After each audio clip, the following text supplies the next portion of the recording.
Bulletin की शुरुआत करेंगे और सबसे पहले हम बात करते हैं मूसलाधार मुसीबत की। देश भर के ज्यादातर हिस्सों में इस वक्त बारिश और बाढ़ के चलते हालात बेकाबू है। दक्षिण पश्चिम मानसून के दौरान भारी बारिश में बढ़ोतरी देखी जा रही है। हालात ये हैं कि घर, सड़क, पुल, पुलिया, मंदिर सब कुछ पानी में डूब गए हैं। 6 तस्वीरें अलग अलग जगहों की। पिछले 21 दिनों में 7 जगहों पर बादल फटने की घटनाएं हुई। करीब 80 लोगों को जान से हाथ धोना पड़ गया।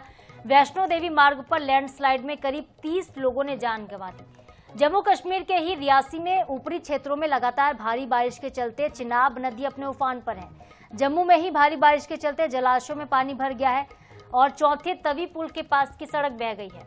हालांकि हिमाचल प्रदेश के कई हिस्सों में लगातार बारिश के बाद मंडी में आज मौसम साफ नजर आ रहा है और मुंबई में आफत की बारिश हो रही है। मुंबई में बारिश के चलते 4 मंजिला इमारत धराशायी हो गई, जिसमें 2 लोगों की मौत हो गई। तो अलग अलग इलाकों से ये तस्वीरें हैं। जम्मू में भारी बारिश के चलते हालात बिगड़ चुके। हिमाचल प्रदेश में भी कुछ ऐसी ही स्थिति है। बारिश और बाढ़ की चपेट में है देश भर के ज्यादातर हिस्से और महाराष्ट्र में भी वैसा ही कुछ हाल है। 4 मंजिला इमारत गिरी है पालघर महाराष्ट्र में। जम्मू की तस्वीर आप देख रहे हैं और चिनाब नदी इस वक्त जम्मू कश्मीर में उफान पर है। चिनाब के उफान पर होने से जनजीवन पर खतरा मंडरा रहा है। आवासीय क्षेत्रों में भी वाराणसी में पानी भर चुका है। और देखिए, देश भर में और छत्तीसगढ़ में भी लगातार मूसलाधार बारिश हो रही है। बस्तर संभाग में मूसलाधार बारिश ने लोगों को पूरी तरह से परेशान कर दिया है। बीजापुर, सुकमा से लेकर दंतेवाड़ा में नदियां और नाले उफान पर है। कई गांवों का संपर्क जिला मुख्यालय से टूट गया है और लोग बाढ़ में फंस गए थे। बीती रात भारी बारिश के चलते लोहंडीगुड़ा ब्लॉक का मांदर गांव पूरी तरह से जलमग्न हो गया। हालात इतने ज्यादा बिगड़ गए थे कि प्रशासन को हेलीकॉप्टर लेकर पहुंचना पड़ा और लोगों को एयरलिफ्ट करके सुरक्षित वहां से निकालना पड़ा। कई ग्रामीण परिवार अपने घर छोड़ने को मजबूर हो गए हैं। गंभीर हालत को देखते हुए प्रशासन और राहत दल लगातार सक्रिय है।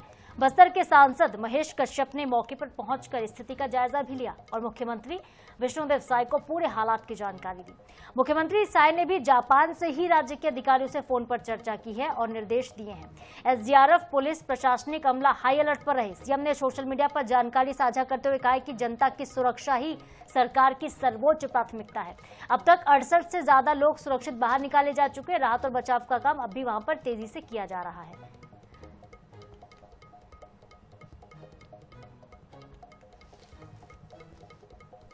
तो बस्तर संभाग में बाढ़ का कहर लगातार देखने को मिल रहा है। मुख्यमंत्री विष्णुदेव साय ने स्थिति की जानकारी भी ली है। मुख्यमंत्री ने कहा है कि जनता की सुरक्षा ही सरकार की सर्वोच्च प्राथमिकता है। अधिकारियों से उन्होंने जापान दौरे के दौरान ही फोन पर बातचीत की है। वो 10 दिवसीय विदेश के दौरे पर हैं, लेकिन इससे उन्होंने वक्त निकाला जब उनको पता चला कि बस्तर में हालात खराब हो चुके हैं, बाढ़ में कई लोग फंसे हुए हैं। तो ऐसे में उन्होंने प्रशासनिक अमले से बात की है, कलेक्टर से भी बात की फोन पर। भरा है, रात को होता तो बहुत ज्यादा स्थिति खराब होता, लेकिन अभी जैसे यहाँ हम लोग मौके में आए हैं उससे पता चल रहा है कि लगभग सभी गांव डूब चुका है। लेकिन दिन में होने के कारण बहुत सारे लोग बाहर आ चुके हैं, लेकिन बहुत लोग अभी भी फंसे हैं। अभी एनडीआरएफ की टीम हमारी पहुंच चुकी है उधर से, क्योंकि लोहंडीगुड़ा की तरफ से हम लोग पहुंच नहीं पा रहे हैं।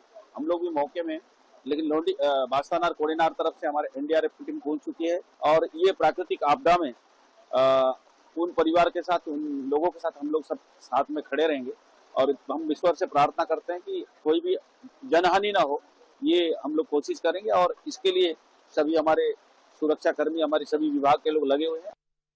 और अगली बड़ी खबर इससे ही जुड़ी है। रायपुर से बड़ी खबर। बस्तर संभाग में बाढ़ और बारिश का कहर है। प्रभावित जिलों में राहत और बचाव का काम तेज कर दिया गया है। 43 राहत शिविरों में सुरक्षित ठहराए गए हैं 2196 लोग। सीएम साय ने राहत और बचाव कार्य को तेज करने के निर्देश दिए हैं। बीजापुर, सुकमा, दंतेवाड़ा, बस्तर में बचाव कार्य जारी है। मुख्यमंत्री ने राहत कार्यों की जानकारी ली है।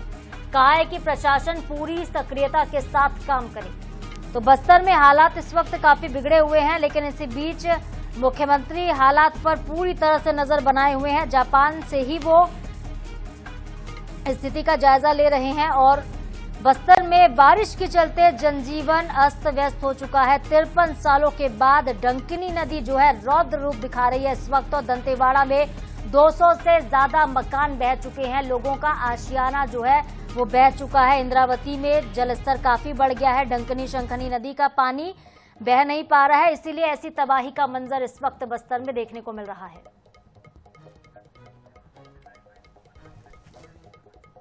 और हमारी सहयोगी मोनिका दुबे हमारे साथ जुड़ गई हैं ज्यादा अपडेट के साथ इस खबर पर। मोनिका, बस्तर में इस वक्त जनजीवन बेहाल हो चुका है। बारिश ने लोगों की मुसीबत जाहिर तौर पर बढ़ा दी, लेकिन सरकार भी पूरी तरह से मुस्तैद नजर आती है और सीएम ने निर्देश भी दिया है। क्या कुछ कहा गया है सीएम की तरफ से अधिकारियों को?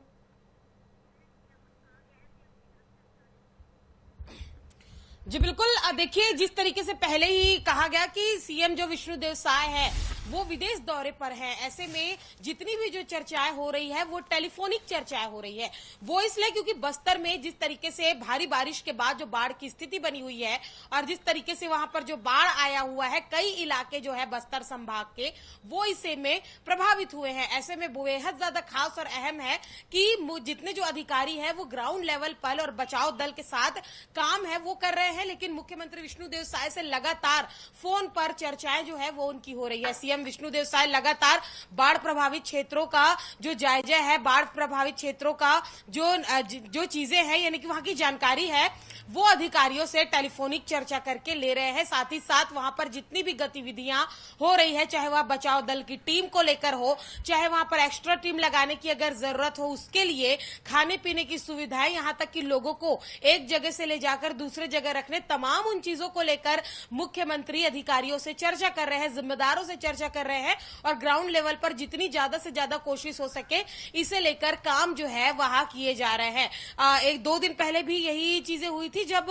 वहां पर फिर से इसी तरीके की जो कुछ समस्याएं हुई थी, उसके बाद भी सीएम विष्णुदेव साय ने अधिकारियों को उचित दिशा निर्देश जो है वह दिए थे। और आज की भी बात है, आज का भी जो अपडेट है हम बता दें कि फिर से जो मुख्यमंत्री विष्णुदेव साय लगातार जो है चर्चाएं कर रहे हैं और लगातार चर्चा करने के बाद आवश्यक दिशा निर्देश जो है वह दिए जा रहे हैं। तो सरकार और प्रशासन दोनों अपने स्तर पर जो कोशिश है वह भरपूर कर रहे हैं, लोगों की हर संभव मदद की जा रही है, ज्यादा से ज्यादा लोगों को एक सुरक्षित स्थान पर ले जाया जा सके, ज्यादा से ज्यादा लोगों को बचाया जा सके और जितने जो बाढ़ प्रभावित क्षेत्र है वहां पर जितने जो नुकसान है आगामी समय में सरकार ने हरी झंडी भी से लेकर दिखा दी कि जितने जो नुकसान हुए उसकी भरपाई भी कहीं ना कहीं की जाएगी। ऐसे में बेहद खास और अहम की लगातार बचाव दल एक और अपना काम कर रहे हैं। इसके अलावा अगर बात कर लिया जाए तो जितने लोगों को ठहराया गया है जहां पर वहां पर भोजन की, स्वास्थ्य की, एम्बुलेंस से लेकर सारे चीजों की जो समुचित व्यवस्थाएं हैं वो किए जा रहे हैं। जी बिल्कुल, जितने भी आवश्यक जरूरी चीजें हैं सारी व्यवस्थाएं सरकार कर रही, खाने पीने से लेकर उनके रहने